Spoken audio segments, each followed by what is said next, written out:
Welcome back to the Spend 10K a Day podcast. I'm Stuart Anderson. With me, as always, my friend Steve Weiss. Today, we're talking about a new update to Facebook's dynamic ads. It's audiences for prospecting. So a rather important update, something that marketers have been looking forward to for a while. Steve, tell me a little bit about how this is going to work. So this kind of levels the playing field with in regards to the little guy versus the big guy. Let me talk to you a little more about this before I get into the weeds on how this update to the dynamic product ads worked.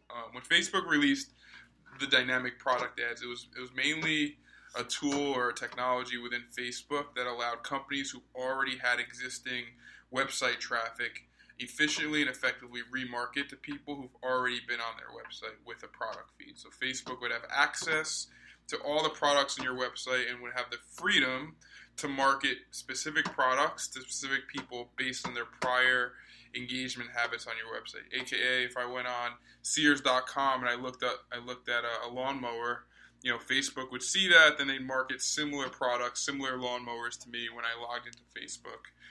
The next session. Well, Facebook kind of turned the whole model of remarketing only with dynamic product ads on its head with this new update. They said that now, even the mom and pop marketer, e-commerce site who only has 100 users a day coming to their website, now they still have the same ability to leverage dynamic product ads as, say, a Sears.com who has hundreds of thousands of people browsing their website.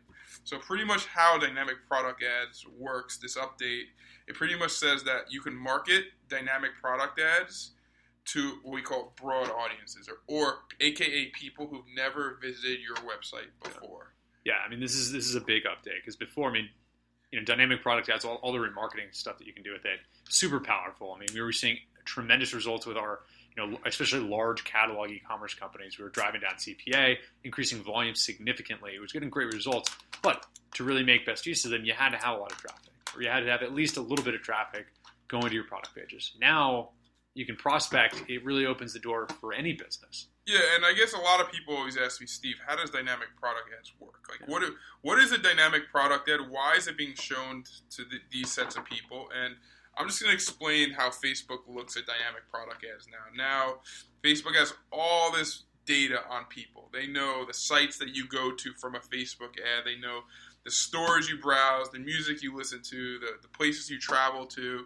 And now Facebook is saying that they're going to take your product catalog and they're going to serve you ads from a product catalog based upon your prior engagement habits overall instead of your prior engagement habits on a specific website. So Facebook knows exactly what you're going to be doing. So now you can leverage their dynamic product ads.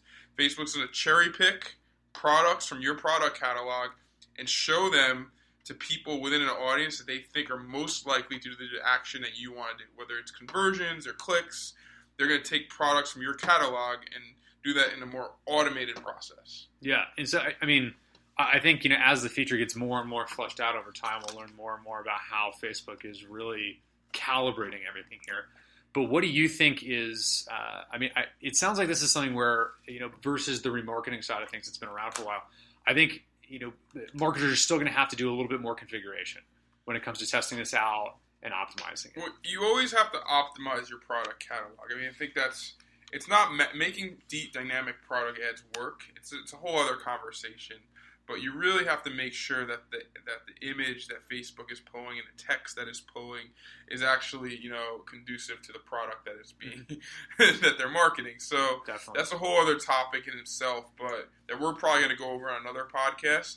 But for those that are already doing a form of dynamic product ads already, this is just groundbreaking. And as we all know, that when Facebook launches a new feature, you want to jump on it immediately because Facebook is collecting data on this, and they're serving these ads to the highest amount of ad impressions possible to collect data to figure out what works best inside the marketplace. So I would highly suggest that after you listen to this podcast, that you go into your Power Editor, your Ads Manager, and start setting up these DPA ads for prospecting. I want to call them DPA ads for prospecting because it's very simple. DPA ads are mainly known for remarketing.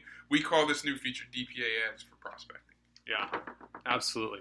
So, what do you think we've talked a little bit about how this is going to work. I mean, where do you think, what types of businesses, if you're just delving into e-commerce, where do you think this is going to be most effective?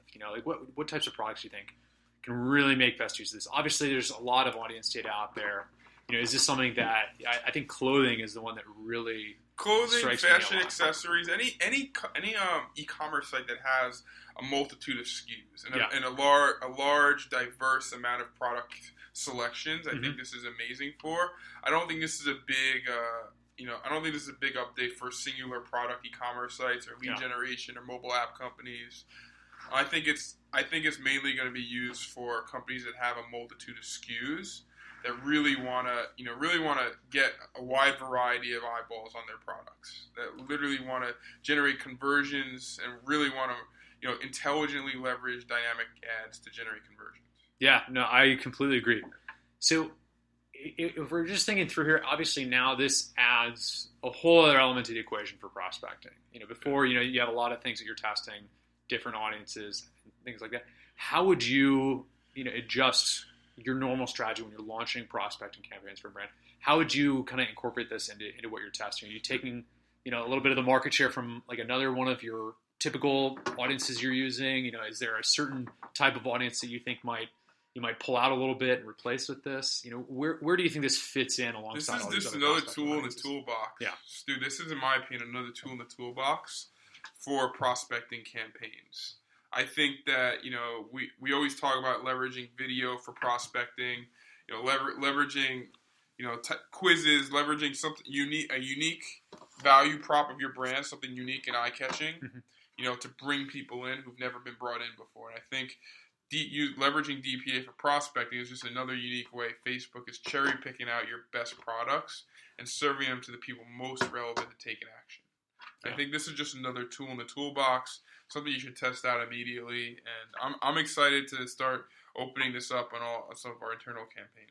Yeah, absolutely. I mean, I think this is something that, I know our campaign managers and our clients, whenever they look at like the DPA results for the remarketing, they're just like, when can we get something like this for prospecting? Like, when's this going to come out? Yeah. And now it's finally here. And I think I'm excited just for the first iteration, but just looking at how Facebook has quickly iterated on a lot of the features recently, as they make this thing better and better. I think this is it's amazing how good Facebook is getting as a platform for e-commerce businesses.